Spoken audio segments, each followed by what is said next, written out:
ସମସ୍ତଙ୍କୁ ନମସ୍କାର। ମୁଁ ଆରତି ଆପଣମାନଙ୍କୁ ସ୍ୱାଗତ ଜଣାଉଛି ଆପଣଙ୍କ ପ୍ରିୟ ଚ୍ୟାନେଲ ଜୟପୁର ସାହିତ୍ୟ ପରିବାରରେ। ଆଜି ଆମର ପ୍ରୟାସ ଆମେ ସମାଜରେ ଗଢି ଉଠୁଥିବା ଏକ ନୂତନ ଟ୍ରେଣ୍ଡ ଯାହା ଅନେକଙ୍କୁ ଅନେକ କ୍ଷତି ପହଞ୍ଚାଉଛି। ତେବେ ଆଲୋଚନା ପ୍ରାରମ୍ଭ କରିବା ପୂର୍ବରୁ କହି ରଖେ ଯଦି ଆପଣମାନେ ନୂଆ ଅଛନ୍ତି ତେବେ ଚ୍ୟାନେଲଟିକୁ ସବସ୍କ୍ରାଇବ କରିବାକୁ ଯେମିତି ନ ଭୁଲନ୍ତି। ତ ଆମ ସହ ଯୋଗାଯୋଗରେ ରହିପାରିବେ। ଭିଡିଓଟିକୁ ଲାଇକ୍ ସେୟାର ଆଉ ନିଜର ସୁଚିନ୍ତିତ ମତାମତ କମେଣ୍ଟ ମଧ୍ୟରେ ଦେବାକୁ ଯେମିତି ନ ଭୁଲନ୍ତି। ତେବେ ଚାଲନ୍ତୁ ପ୍ରାରମ୍ଭ କରିବା ଆଜିର ଆଲୋଚନା ଯୁବ ଅବସ୍ଥାରେ ହୃଦଘାତର ଅନ୍ତରାଳେ। ବର୍ଷ 2022 ଭାରତୀୟ ଚଳଚ୍ଚିତ୍ର ଜଗତକୁ ଅନେକ କ୍ଷତି ପହଞ୍ଚାଇଛି। ଅନେକ ଆଗଧାଡିର ଅଭିନେତାଙ୍କ ଅକାଳ ବିୟୋଗ ଗଣମାଧ୍ୟମରେ ଚର୍ଚ୍ଚାର ବିଷୟ ପାଲଟିଛି। ଅର୍ଦ୍ଧାଧିକ ଲୋକ ଭାବୁଛନ୍ତି ସେମାନଙ୍କର ସେୟା ବ୍ୟକ୍ତିଗତ ବିଷୟ ହୋଇଥିବା ଆମେ କାହିଁକି ମୁଣ୍ଡ ପୁରାଇବା। ଆଉ କିଛି କହୁଛନ୍ତି କିଛି ତ ନିଶ୍ଚୟ ହୃଦୟ ବିଦାରକ ଘଟଣା ତାଙ୍କ ସହ ଘଟୁଥିବ। ନହେଲେ ଏତେ ସୁନ୍ଦର ଦେଖା ଯାଉଥିବା ଯୁବକଟି କାହିଁକି ଏତେ ଶୀଘ୍ର ଚାଲିଯିବ। ତେବେ ଗୋଟିଏ ପରେ ଗୋଟିଏ ଯୁବକ ଅକାଳ ବିୟୋଗର କିଛି ବିଷୟ ମାନ ଆଜିର ଆଲକ୍ଷ୍ୟରେ ଚର୍ଚ୍ଚା କରିବା। ଆଜିର ଯୁଗ ପ୍ରତିଯୋଗିତାର ଯୁଗ। ଯିଏ ପଛରେ ପଡିଗଲା ସେ ଉଠିବା ମୁସ୍କିଲ ହୋଇଯାଏ। ବିଶେଷତଃ ଯେଉଁମାନେ ମନୋରଞ୍ଜନ ଶିଳ୍ପ ସହ ସମ୍ପୃକ୍ତ ଥାନ୍ତି ସେମାନେ ନିଜକୁ ସବୁ ସମୟରେ ଅନେକ ଆଗରେ ପିଟି ରହିଅଛୁ ବୋଲି ପ୍ରମାଣ କରନ୍ତି। କାରଣ ଗୋଟିଏ ପାର୍ଶ୍ଵରେ ସେୟା ସେମାନଙ୍କ ଲୋକପ୍ରିୟତା ବଢାଇଥିବା ସ୍ଥଳେ ଅନ୍ୟ ପକ୍ଷରେ ନିର୍ମାତା ନିର୍ଦ୍ଦେଶକ ସହ ସେହି ଅଧାରରେ ସେମାନଙ୍କ କାମ ଦେଉଅଛନ୍ତି। ଆମ ଭାରତୀୟ ମଧ୍ୟବିତ୍ତ ପରିବାରରେ ଯୁବ ଅନେକ କଠିନତାର ସାମ୍ନା କରି ସଫଳତା ପାଆନ୍ତି। ଆଉ ସେୟା ଯଦି ମନୋରଞ୍ଜନ ଶିଳ୍ପ ହୋଇଥିବ ତେବେ ମାନସିକ ଚାପ ଅଲଗା ଧାରଣାରେ ଥାଏ। ବିନା ସ୍ୱାସ୍ଥ୍ୟ ପରାମର୍ଶଦାତାଙ୍କ ସହାୟତା କ୍ରମେ ସେମାନେ ସିନେମା ତଥା ୟୁଟ୍ୟୁବ ଦେଖି ନିଜକୁ ସଜାଡି ଅଛନ୍ତି। ମୁଁ ଅଟକି ଗଲେ ପ୍ରତିଭାଟି ମତେ ଅତିକ୍ରମ କରିଦେବ ଥକିବା ମନା କାରଣ ଥକିଗଲେ ଶୋଇପଡିବା ଜୀବନରେ ସଫଳ ହେବାକୁ ହେଲେ ଦରକାର କେବଳ ପରିଶ୍ରମ। ପରିଶ୍ରମ ଆଉ କେବଳ ପରିଶ୍ରମ। ପରିଶ୍ରମର କିଛି ବି ବିକଳ୍ପ ନାହିଁ।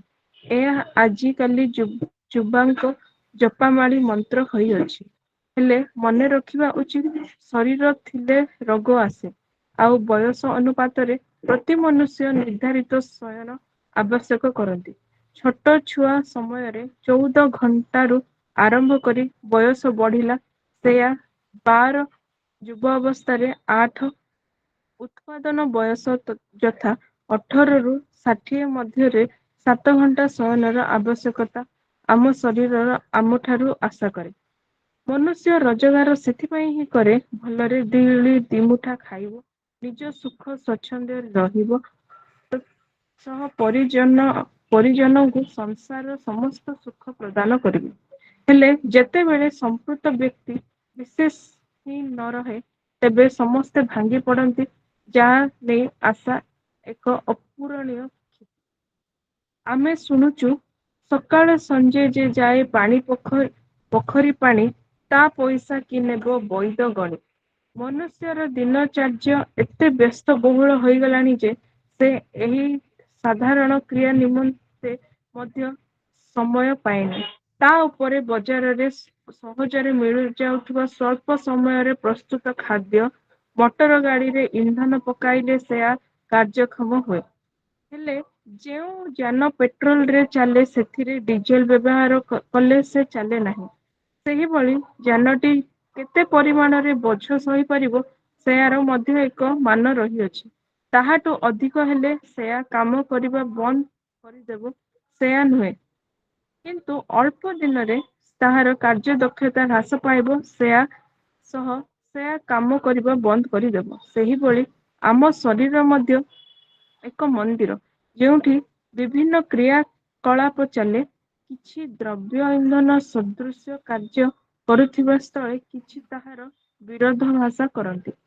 ସେହିଭଳି ଯୁବତୀଗଣ ଆଧୁନିକ ବ୍ୟାୟାମଶାଳାରେ ନିଜକୁ ଫିଟି ରଖିବା ପାଇଁ କରୁଛନ୍ତି ଅନେକ ଶାରୀରିକ ବ୍ୟାୟାମ। ପ୍ରାରମ୍ଭିକ ପର୍ଯ୍ୟାୟରେ ସେୟା ଶରୀରକୁ ଅନେକ ବାଧାର ସମ୍ମୁଖୀନ ହେବାକୁ ବାଧ୍ୟ କରେ। କାଳକ୍ରମେ ଶରୀର ହୋଇଯାଏ ସୁସ୍ଥ ତଥା ବହୁଳ ପ୍ରିୟ। ଯଦି ଆମେ ଭାଗରୁ ବଳକା ବ୍ୟାୟାମ କରିବା, ତେବେ ସେ ଆମକୁ ନିଶ୍ଚିତ ଭାବେ ଡାକରା ଦବ।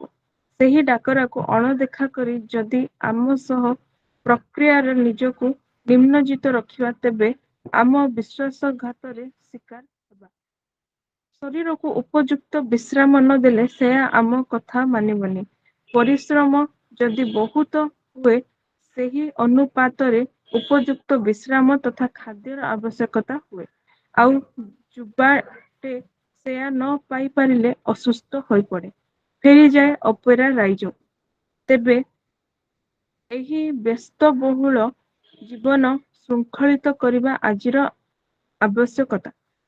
ଅନେକ ଜନ୍ମ ପୁଣ୍ୟ ବେଳେ ମନୁଷ୍ୟ ଦେହ ମିଳିଥିବା ଭାଗବତ କୁହେ। ସେହିଭଳି କେତେ ଲକ୍ଷ ଜନିର ଭ୍ରମଣ ପଶ୍ଚାତ ଦୁର୍ଲଭ ମଣିଷ ଜୀବନ ମିଳେ। ଦେବତାଗଣ ମଧ୍ୟ ମନୁଷ୍ୟ ଶରୀର ଧାରଣ କରିବା ନିମନ୍ତେ ତପସ୍ୟା କରୁଥିବାର ପ୍ରମାଣ ଅଛି। ଧାର୍ମିକ ପୁସ୍ତକରେ ରହିଅଛି। ନୈତିକ ଶିକ୍ଷା ସହ ସ୍ୱାସ୍ଥ୍ୟଗତ ବୈଶିଷ୍ଟ୍ୟ ତଥା ସୁରକ୍ଷା ବିଦ୍ୟାଳୟରେ ପାଠ୍ୟକ୍ରମ ଏବଂ ସଚେତନ ଧର୍ମୀ କାର୍ଯ୍ୟକ୍ରମ ମାଧ୍ୟମରେ ଲୋକ ସଚେତନତା ଜାଗ୍ରତ କରାଇ ପାରିଲେ ଆମ ସହ ସମସ୍ୟାରୁ ମୁକ୍ତି ପାଇପାରିବେ, ସହ ଦେଶ ଗଠନ ପ୍ରକ୍ରିୟାକୁ ତ୍ୱରାନ୍ୱିତ କରିପାରିବେ। ବନ୍ଦେ ଉତ୍କଳ ଜନନୀ।